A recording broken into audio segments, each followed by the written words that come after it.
Te peuple congolais mbote na bandeko nyonso o bazali kolanda émission na biso ya basango ya Congo na moko lelo mwana mboka Gédéon Sweli ndenga mesana toujours kozala liboso na bino pona ko présenter bino actualité politique o ezali koleka précisément na République démocratique du Congo bongo na kozalanga moko te na moko lelo ndenge bozali komona na ba ilili na bino ya télévision nazali na mwana mboka abe des anciens show le auto kosona moko lelo mbote mwana mboka mbote Gédéon mbote na peuple congolais batonyo balinga rabiso na ba obalinga rabiso te la lutte de l'IDPS compenser ensemble ozomona nazotanga na ba commentaire mutumo azo ndenge nazo expliquer stati na koti vraiment no ordinateur na tanga na ordinateur mutumo azo benga kuya mais ye peut-être azali banda mboka ayebi réalité les cas wate peut-être azana Afrique du Sud azolia beefsteak azola ndako eza climatisé mbeta malunga mais biso to lité awa mbeto malunga ezate ndako malunga ezate ya kolia malamu ezate mais tango zo expliquer stati azo bengo kuya patuloko la biso Gédéon toza la jamais na derrière à moto na ko expliquer ngo tango kotuna nga problème ya message ya Jean-Marc adressé na conflit uti kolega na IDPS na ko présenter ndenge situation mboka ya IDPS za okende poto kende mais na koyebisaka peuple congolais que toza la bomoko pote mboka na biso kende liboso sans plus tarder to simbamba moko situation oyo Jean-Marc Kabund o a présenté qui ba message na peuple congolais précisément pe na base ya IDPS to cultiver pe et non ba revendication mo na ndenge mo ya mabe ya kotumba biloko ya kokomaka tina niveau ya hôpital l'un de vous o azali combattant oyo azika ki moto tina troisième couche bitotika ba problème wana totika koluka ko revendiquer na ndenge mo ya mabe. Le président intérimaire a déclaré Yoko Kolobaboni. Félicitations à Jean-Marc Kabund, message moko kitoko, message moko d'apaisement, message moko de la paix, message moko de la réconciliation. Ça au base bandeko zelate, base bandeko zela pardon, réconciliation mais pardon d'abord. Dans ma propos au secrétaire général alobaki vis-à-vis na base naïe. Oui, ce qui c'est déjà au senga pardon, mais à tout le message il y a le président du parti. Parce que le conflit nous sommes régler, c'est le président du parti. Qu'est-ce qui se passe Gédéon na bato bazo benga biso batamabe. Combattant, vous êtes combattant, la lutte de l'IDPS c'est pour instaurer un état de droit. Et un état de droit dénominateur commun c'est la constitution, c'est le principe. Félix Tshisekedi élu président IDPS na congrès extraordinaire après la mort de Tshisekedi wa Mulumba pour un mandat de 5 ans. Na tangela un mandat spécial là. Moi ito banda kozongi sango ezate peut-être batouba quand c'est que une information ko pesate mandat spécial ebimi ba pesi Jean-Marc Kabund na mandat spécial wana quel batouba ba reconnaître nini moi Félix Tshisekedi Tshilombo président de l'Union pour la démocratie et le progrès social IDPS en cycle donne par le présent mandat à monsieur Jean-Marc Kabund l'intérim du parti au fait d'assumer mon intérim jusqu'à la fin de mon disponibilité. C'est Félix Tshisekedi qui a écrit. APC avec toutes les prérogatives reconnues au président de l'IDPS dans Katiaba Prince Bastati. Jean-Marc Azui, parti à Kambiango. Dans le moment où bazo pesa Jean-Marc Kabund intérim mandat spécial comme intérimaire, Peter Kazadi directeur du cabinet à président Félix Tshisekedi. Oui.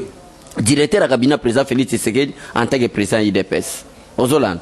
Alors, tolingi tolo bando te terminer, tolingi tolo baké message à Jean-Marc Kabund, et ça message moko réconciliant, message moko de la paix. Nakata message Jean-Marc Kabund alobini. Alobi dans quelques jours, il y aura de grandes décisions que la présidence du parti a causé concernant l'IDPS. 2. Nous allons faire tout pour que tout ça la redynamisation y a passé dans toutes les provinces. 3. Message et l'autre vraiment que sepelisanga que en dehors de Tshisekedi wa Mulumba qui est notre mentor, il y a encore des Tshisekedistes au bazo sala itemboka na biso kende liboso. Ayeko lobake la lutte de l'IDPS eza ko kana la Gédéon te baluka Gédéon ndako. Basale mabendenge bazo luka biso bayoka son. Je crois landi message à Jise Mulumba ndenge ko kana la biso. Pona nini? Po ezalita IDPS te. Lita IDPS ezate ko moni mutu na nzela o kaneli obeti non. Lita IDPS même abatu na hôpital teke baziki na moto. Mais la lutte de l'IDPS, si vous êtes membre de l'IDPS, vous lisez réellement les statuts et les règlements d'ordre intérieur, la lutte de l'IDPS est avec non-violence. Donc, c'est à cause de la non-violence de fonder parti IDPS pour être kende liboso. Mais kende lelo l'hôpital. Bato zika ki makasi nde apesi message wana total quelques jours ango ndenge makambo kende apaisement koti total ndenge nzamba kotambwisa biso. Mon mboka Abechole, merci mingi pour na ko éclaircir lumière na discours au président intérimaire qui est Jean-Marc Abound oyo apesaki pour na ko fortifier base ya IDPS. To simbambala moko likambo etali penda armée congolaise oyo voire même na kati armée congolaise na biso e bongito lo babosolo pamba tenga lobaka soki na lobité na kokufa soki pe na lobi na kokufa malam na lobaka na kufa.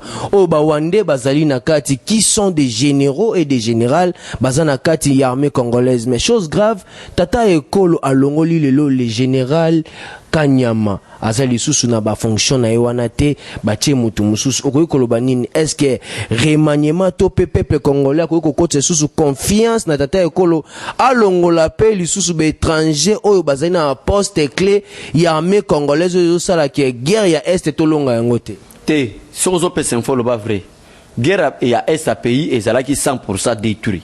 Félix Tshisekedi, depuis comme président de la République, les autres réussir guerre à 95%.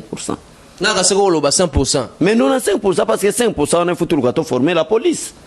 Tout ça, la police intègre, la police de proximité, pour être mort en habitude qui est de liboso, de réussir est ya pays pour tout stabiliser mboka na biso à 95%. Donc on est dans le dossier ba Rwandais te mais mutu nyonso azoyeba ki aza Rwandais na kati mboka oyo to benga na ekala te ba Burundi soki 1400 Burundi o ba yeko mema na kati mboka po ete ba balkaniser mboka po ete ba loba ke toza yoka na déclaration ba to Gédéon ba lobi ke biso toza na mboka ko fanda te kuna na Burundi ba bengani biso na Uganda ba bengani biso to yeko fanda na Congo. Est-ce que biso na Uganda na ba Burundi toza na frontière moko? Oui, frontière moko. Burundi, Uganda, Tanzanie, Rwanda. Trois frontières moko.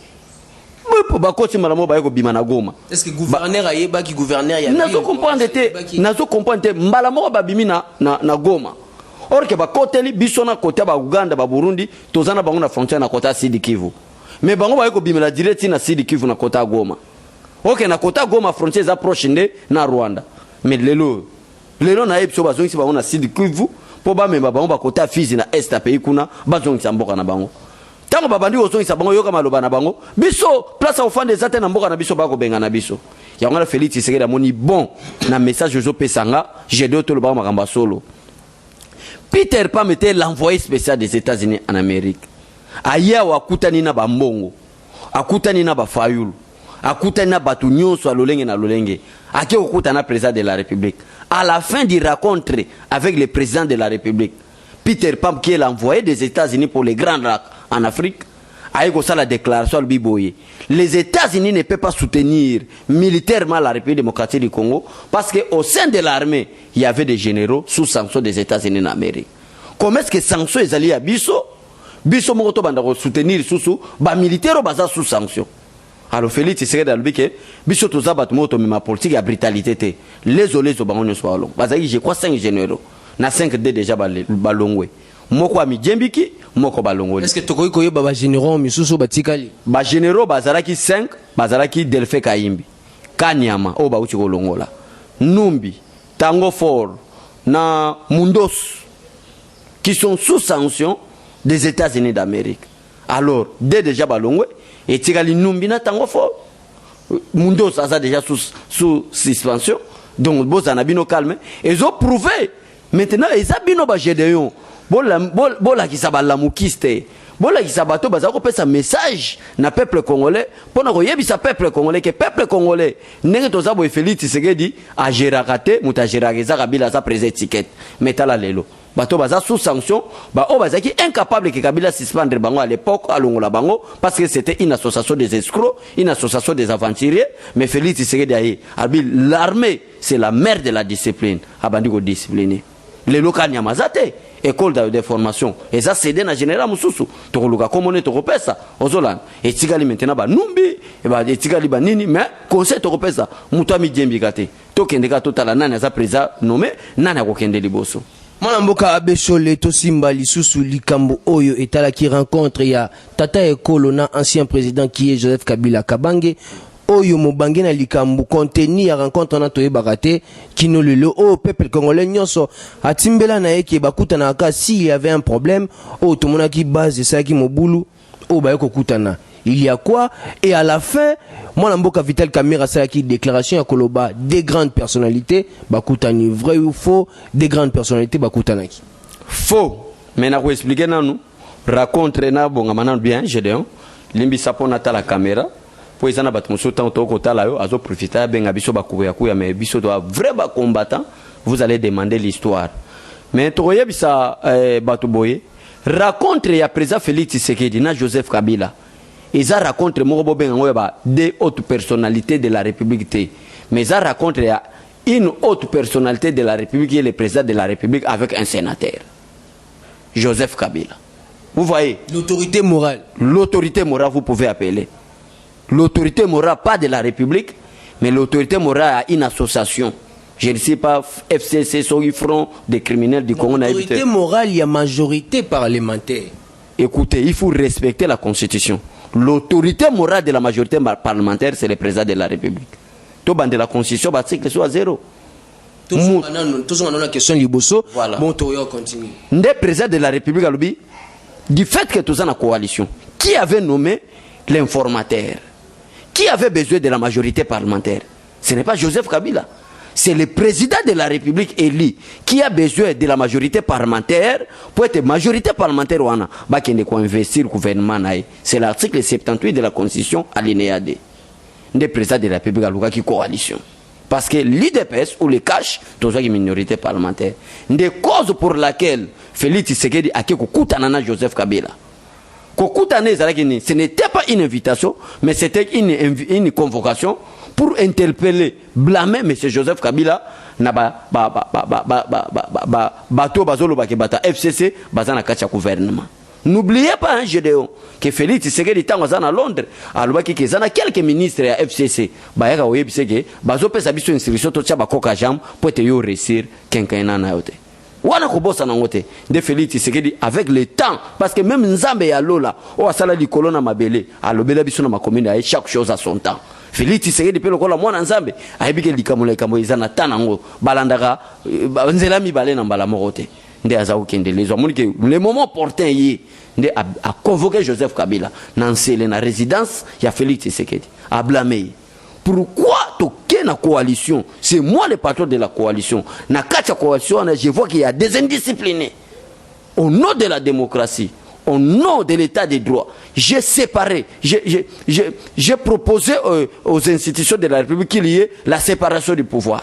Mais comment est-ce qu'à cause de la démocratie, il y a des indisciplinés, il y a des ministres indisciplinés, on va profiter au nom de la démocratie. Que ce soit la dernière et la première fois. Tout n'a pas tenu sur la Kabila Zaki minimisé. Batile même micro pour ça la déclaration Kabila Kimi. Abangi. Cortège Zaki Oyan Ngoba Kati Balexi Djipenae. Il n'y a qu'un seul chef. Mais ce que nous devons retenir, Nakacha raconte les années, et ça partage.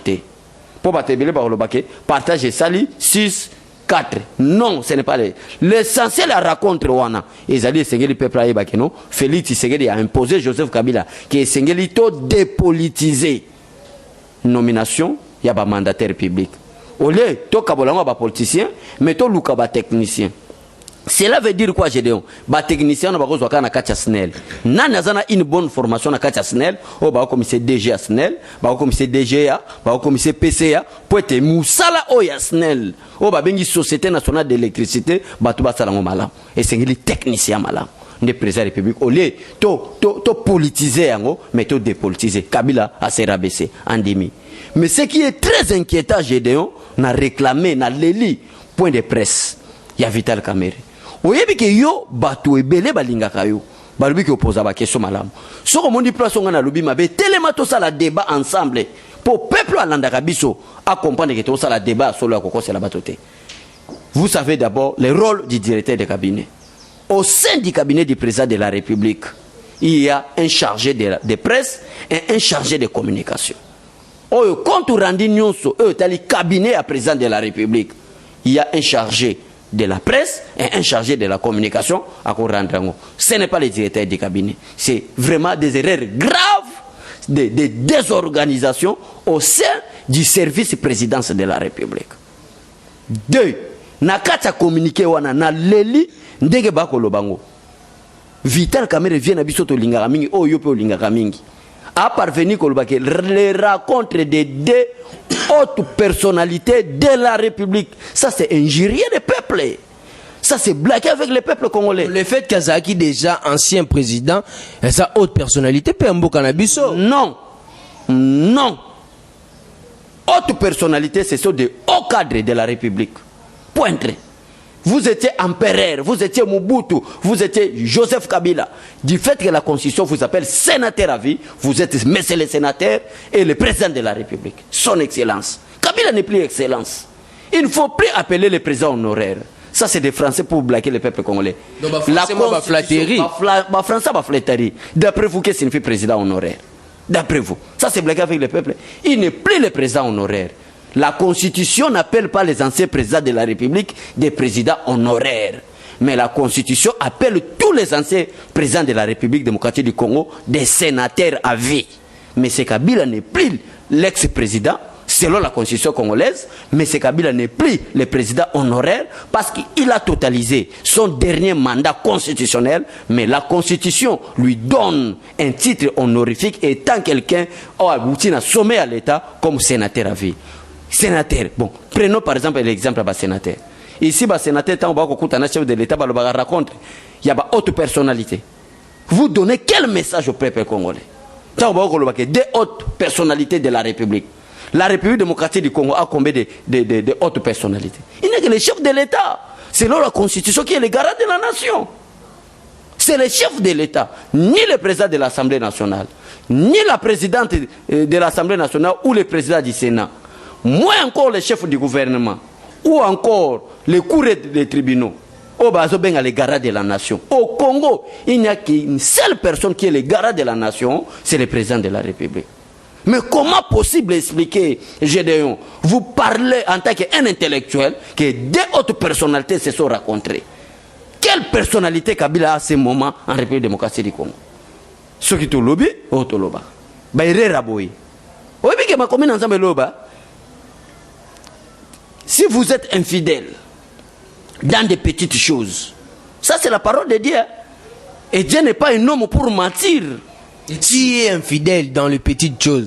Mais Dieu, le directeur du cabinet du président de la République, de communiquer des presses au Assali, et dans la cohérence nationale, et dans le respect au peuple congolais, deux hautes personnalités de la République. Quelle institution d'ailleurs Kabila s'occuper maintenant? Quelle institution? Pour te bonner des hautes personnalités. Le plus grand institution où M. Kabila Azali ko s'occuper dans Mikolo Oyo ezali moral. Le fait déjà que Moutazali autorité morale, il y a ba ministre et belé au bazan ba institution o ezalelo, ezali institution mo ya munene parce que ngai depuis batangi sanga na bakela siko zala ko diriger moral ya mutu. Il faut zala au-delà. Ozomona moral la mutu. Orge moral la mutu mutadirija ngo kanzambi. Ce n'est pas un homme. La morale n'a pas une autorité. La morale d'une personne. Moi, tout le débat on est la Constitution de la République démocratique du Congo reconnaît 4 institutions. Institution président de la République, institution gouvernement, institution président de la République plutôt, institution parlement, institution gouvernement et enfin institution cour et tribunaux. 4 institutions. Constitution et Yébiangwana. Yébisanga parmi les 4 institutions. Quelle institution au Kabila a dirigé au Bazobengé la haute personnalité de la République? FCC, c'est une association c'est un front commun de criminels. C'est Yama Babengo FCC. Bato ba détruire Mboka Oyo.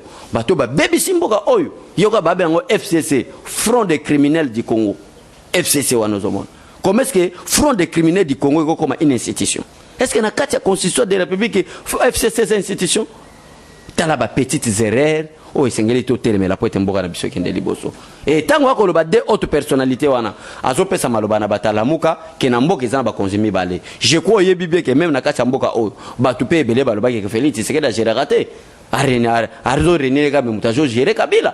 Mais tant qu'on le bat des hautes personnalités, azope sa maloba na ba fayulu azopesa maloba na babemba po baloba ketala babenga kana bakombo belé potige pantin. Donc il n'y a qu'une seule autre personnalité en République démocratique du Congo, c'est le président de la République.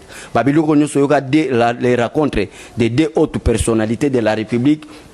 Ça, ce sont des erreurs graves à éviter à une nation comme la République démocratique du Congo. Parce que Joseph Kabila n'a aucune institution où il est en train de gérer. Toutes les institutions sont équipées par d'autres individus. Mais pourquoi Kobenga Kabila autre personnalité? Donc merci na message Jean-Marc Kabunda Sali, batebele ba finga biso, barbi toza pour kuya mais je donne à ebisa yo za mona kinawa, nazo flatter te kende autour na histoire. Ba yebiso place ni biso to banina IDPS bana mike, banda kutu ezana na 12e mairie. Et yé na 10e mairie na c'est toza. 10e mairie na se wana zo mona biso toza. Jacquemin a oumeli na IDPS mais ba nommé secrétaire général côté biso déjà toza. Je vous dis la vérité. Ba mavungu nandenge ba bengani bango. Nandenge ba yeko chaba biso to yebi to ba koya te. Mais le problème pour nous nazaloko la mwana makango te excusez-nga na terme. Nazaki quelqu'un qui a été bien élevé, bien éduqué, qui respecte les familles. Y a pas parents. Nous à l'IDPS notre parent c'est Félix Tshisekedi. Auto kene na congrès. Tant auto kene na congrès na ye, mandat to pesa Félix Tshisekedi, c'est de 5 ans. Ce n'est pas à moi, ni à Yokason ou Passer Gili de chasser Kabound ou Kabouya. C'est au président Félix Tshisekedi de dire que Kabound travaille sous mandat de Félix Tshisekedi. Maintenant, je vais les chasser. Où est le problème d'Abbé Cholé? Nous, le problème, le respect des principes, le respect du statut. Ce qu'il est là, Félix Tshisekedi, il est bon que Makambu Jacquemin Azolo Beza solo. Il est bon Makambu Peter Kaza de Azolo Basolo, Chilumbu Paul, Batouana Nyon Sonatangi Wana, Balbi Aza solo. A vu président sa partie, a Pessi Bango, Bobo gérer. Mais même Ngayo comme on a changé, parce que je respecte les principes que maintenant il y a un mandat spécial qui a ni le premier mandat de Jean-Marc Kabound ou est confirmé Bango. Mais tant que Félix Tshisekedi, Moutako Longola, Jean-Marc Kabound, Bogisi Kabouya, Azo Pesa Bango confiance dans l'hôtel, mais pourquoi? Je risque d'être un indiscipliné politique. Alors, nous allons battre la biso boutique à la malamu à la prochaine. Merci Mingimon Mboka Abesole na ko répondre l'invitation à biso ya moko alelo. Là, je dirais un grand merci l'équipe technique Mobimba o ya accompagner ki biso na mona Mboka Abesole na moko alelo. Pour te to sala émission ya biso ya basango ya Congo ndenge to mesana ko sala ngo tango yiso ko pesa rabino basango na baitando ikena bino place nyonso bozali partout dans le monde. Merci encore pour votre fidélité. Je dirais aussi un grand merci une équipe technique Mobimba oyo ya accompagner biso vraiment lelo bien qu'il a répété en des fois. Vous excusez-moi pour la tautologie. Tokuta na penda na mikolo ezali koya. Bye bye. Bye. Eshima, votre magazine qui bat au rythme de l'actualité. Retrouvez la nouvelle édition. En ce mois de mars consacré mois de la femme en RDC, Eshima Magazine vous fait découvrir un ovni politique. Fifi Masuka, vice-gouverneur de la province du Lualaba, symbole de réussite dans un univers masculin. Mama Africa, lève-toi, le mot d'ordre d'une femme de foi. Découverte, Sélé Alagouli, le gardien du trésor. Mobilisation des recettes, rigueur naturelle, les nouvelles argentiers congolais rassurent. Focus, ministère du budget, Jean Baudouin Maillot imprime sa marque dans l'exécution de la loi des finances. Patient Saïba Tamboué, Logefrem contribue à la matérialisation de l'émergence de la RDC. Dossier Eshima, nomination des hauts magistrats, lueur d'espoir. Nation, interview de Christian Matata. Augustin Kibassa annonce un projet intégrateur pour booster les secteurs du numérique en RDC. Bourse d'études, amélioration des conditions et complicité avec les étudiants, Thomas Luaka Losenjola convainc. Michel Moulumba Tumpaka, les modèles de réussite et de loyauté pour la jeunesse. Culture, Mwanankazi, un statut familial particulier. Retrouvez l'intégralité du magazine Eshima dans les kiosques. Eshima Magazine, un nouveau standard d'information.